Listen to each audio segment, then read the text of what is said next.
Let me tell you, if you'd walked into the Atlanta Combat Center that morning, you'd have seen a scene straight out of a bad reality. Shonly, the drama was all too real. Derek Walsh, the self-proclaimed king of the gym and a walking slab of muscle, stood right in Sarah Miller's path, blocking the entrance with that get-out-of-my-gym swagger. He didn't just say it, broadcast it, loud enough for everyone to hear, flexing for the crowd and making some crack about women belonging in yoga, not in the ring with real fighters. You could practically taste the testosterone in the air. Someone started recording, hoping for a viral moment. Sarah just stood there, steady and silent, her hands at her sides, nothing flashy, nothing defensive. Her sleeve slipped a bit, and if you look close, you could spot an old, faded tattoo military, the kind you only see if you know what to look for. Her eyes narrowed, and I swear it was like the temperature in the gym dropped a degree. You know what I mean? That's the kind of energy she brought. Quiet, but it changed the whole room.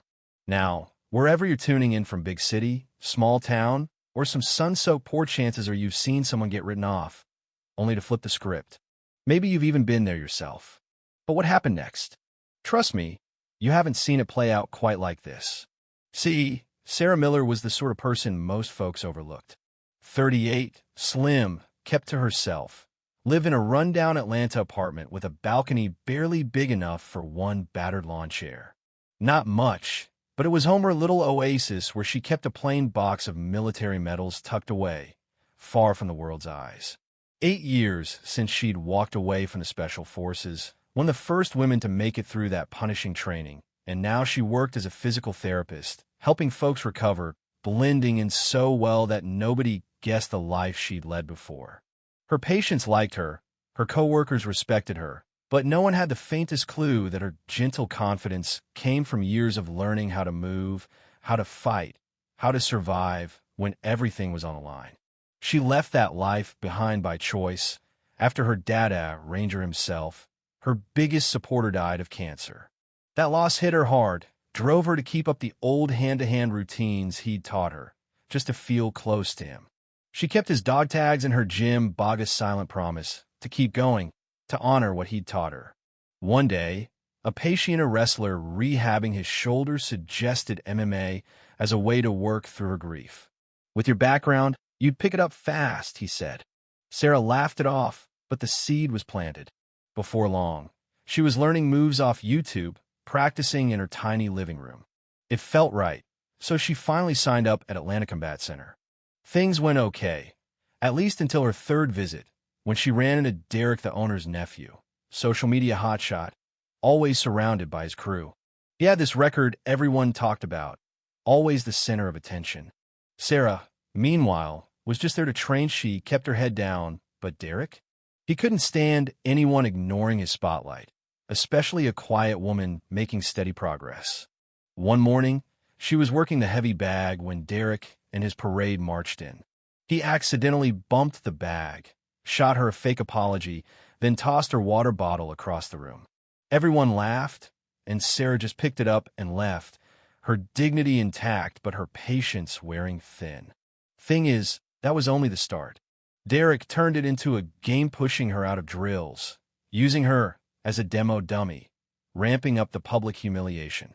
The gym took its cues from him. Some people went too easy on her, others were rough, and everyone called her grandma, even though she was younger than half of them. Some women whispered that quitting might be her best bet. The management? Frank, the owner, waved away her complaints. If you can't handle a little trash talk, this isn't your place. Even online, she couldn't escape if her attempts to join forums were met with jeers, and the local tournament shut her out with a thin excuse about experience requirements. Worst of all, a blogger snapped a photo of her struggling with a move, using her image in an article about fitness tourists ruining the sport. It went viral, and her clients started asking uncomfortable questions. But Sarah didn't quit. She kept training, her father's advice echoing in her mind. Let them underestimate you. That's your edge. Every slight, every challenge became fuel. She wasn't fighting for a medal. Now she was fighting for herself, for the right to stand her ground. One night, after Derek humiliated her in class again, Sarah stayed late, working her routines in the empty gym. Frank watched from the doorway, finally seeing what she could do. "You've got discipline. There's a challenge next month, maybe test yourself," he said, softer than usual. She hesitated, but soon found her name already on the sign-up sheet, thanks to Derek. He made it a public spectacle, baiting her, but she just looked him in the eye and said, "I'll be there." The rumors swirled Derek had rigged the challenge against her. She didn't care. She trained harder, even revisiting an old army buddy for some advanced refreshers.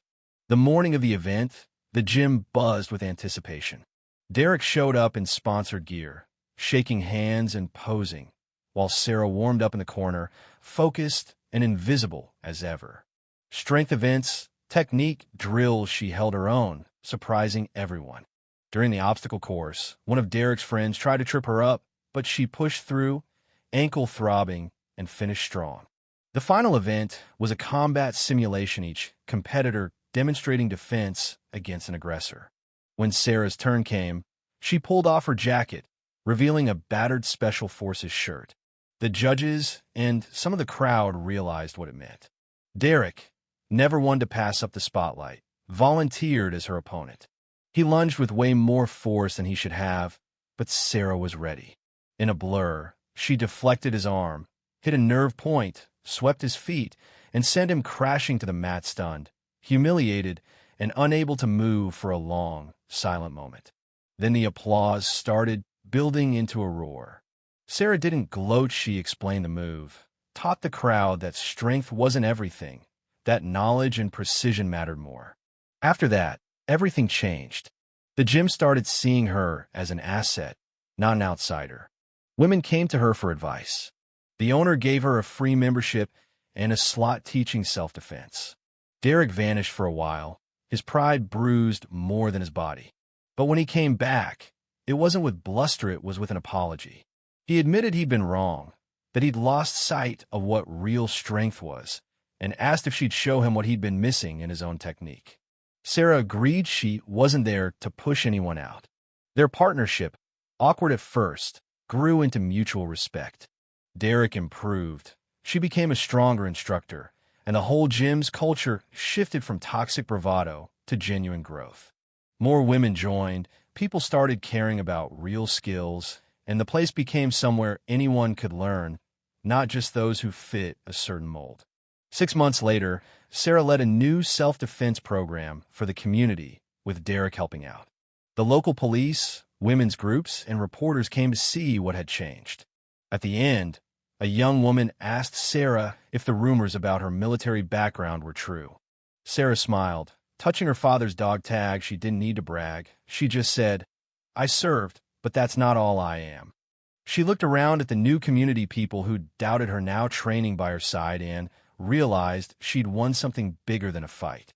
"Some battles," she said, "are won with precision and dignity, not just in combat, but in life." As the gym owner shared plans to expand her program to other gyms, Sarah felt satisfied, not because she was recognized, but because she'd helped build a space where respect meant more than reputation. Later, alone in the quiet gym, she thought about all the hidden stories people carry, the quiet strength, the battles fought without anyone knowing. That day, hers had come to light. Tomorrow, maybe someone else's would. So what about you? If you were in Sarah's shoes, would you have stayed and fought, or walked away? I'd love to hear your thoughts in the comments. Right and wrong, strength and justice. Where's the line? If this story moved you, stick around, join our community, and share your own stories of resilience, because sometimes the quietest people have the loudest victories.